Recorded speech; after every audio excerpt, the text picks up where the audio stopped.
The very rare and historic move in Washington late today. House Speaker Nancy Pelosi, after months of urging caution, telling fellow Democrats to follow the facts, she was before the cameras a short time ago saying President Trump has, quote, seriously violated the Constitution.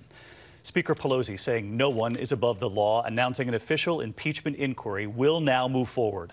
It comes after the president acknowledged he brought up Joe Biden on a phone call with Ukraine's new president, and just today talking about why hundreds of millions of dollars in U.S. military aid to Ukraine was being held back. So tonight here, what comes next? What has Speaker Pelosi now set into motion after declaring the president must be held accountable?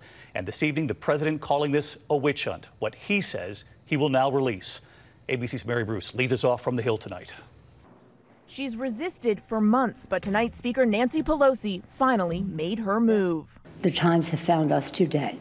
I'm announcing the House of Representatives moving forward with an official impeachment inquiry. It comes just days after the president acknowledged he had asked the president of Ukraine to investigate his political rival Joe Biden and his son Hunter. Today, the president admitted that days before the conversation, he ordered his chief of staff to halt nearly $400 million in foreign aid to Ukraine. But he insists holding that money was not an attempt to pressure the Ukrainian president. And there was never any quid pro quo. But the president has offered shifting reasons for why he stopped those payments. Just 24 hours ago, he said he withheld the money because he wanted to get Ukraine to address corruption. Why would you give money to a country that you think is corrupt? But today, he said he withheld those hundreds of millions for a different reason. I want other countries to put up money. I think it's unfair that we put up the money. Then people called me, they said, oh, let it go, and I let it go.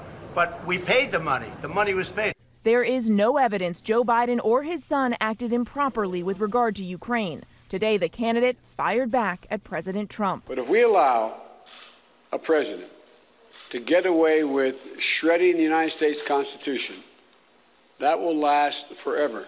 While the president was at the UN, more Democrats are supporting impeachment. What is your reaction to that, Are you concerned? Capitol Hill was a flurry of activity. In the past 24 hours, a wave of Democrats declaring now is the time to impeach. We cannot delay.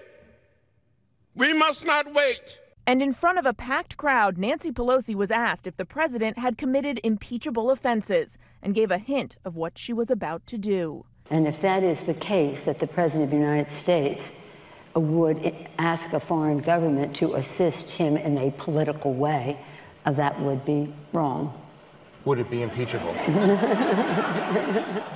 Just a few hours later, Pelosi made her position crystal clear.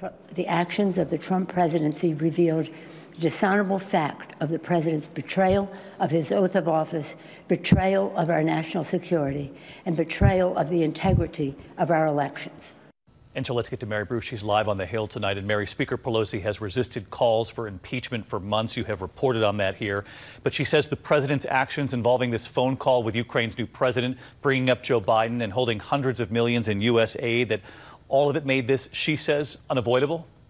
David, Pelosi made very clear the tipping point here was the president's admission that he talked to a foreign leader about investigating his political rival. That is what broke the dam here for Pelosi and scores of other Democrats. Tonight, at least 181 members, more than 2/3 of House Democrats, now say it is time to impeach. David. Mary Bruce leading us off. Hi, everyone. George Stephanopoulos here. Thanks for checking out the ABC News YouTube channel. If you'd like to get more videos, show highlights, and watch live event coverage, click on the right over here to subscribe to our channel. And don't forget to download the ABC News app for breaking news alerts. Thanks for watching.